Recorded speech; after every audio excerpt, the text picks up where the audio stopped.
So let's say you're a Twitch streamer or an editor and you want to use the marker function of Twitch to make highlights of your VODs. So basically when you are streaming, you have this thing over here. You have to add it through your quick actions, and it's gonna be add the stream marker. With or without description, you have to choose. By the way, I suggest you use the one without the description. You're gonna press this button during the stream and that's gonna add a marker. Now, when you have finished, you will go to your videos and are gonna use the highlight function. This is gonna work like this. This is gonna have your stream here, and in the timeline, you're gonna have the markers exactly where you place them during the stream.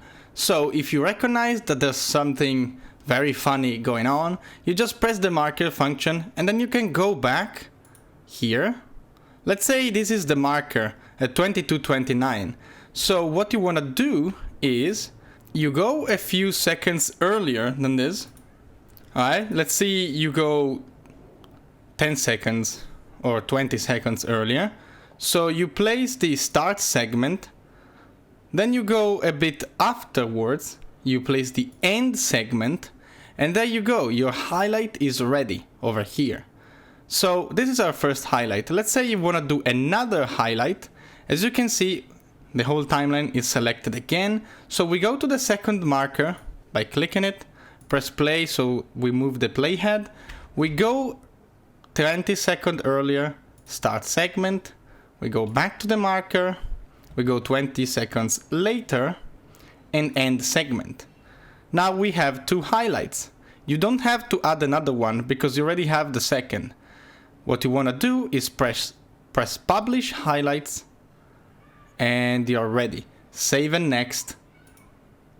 Save and next. And they're gonna process right here. As soon as they're done processing, you just have to reload the page and then you can press the download button. So we reload the page while they're still processing.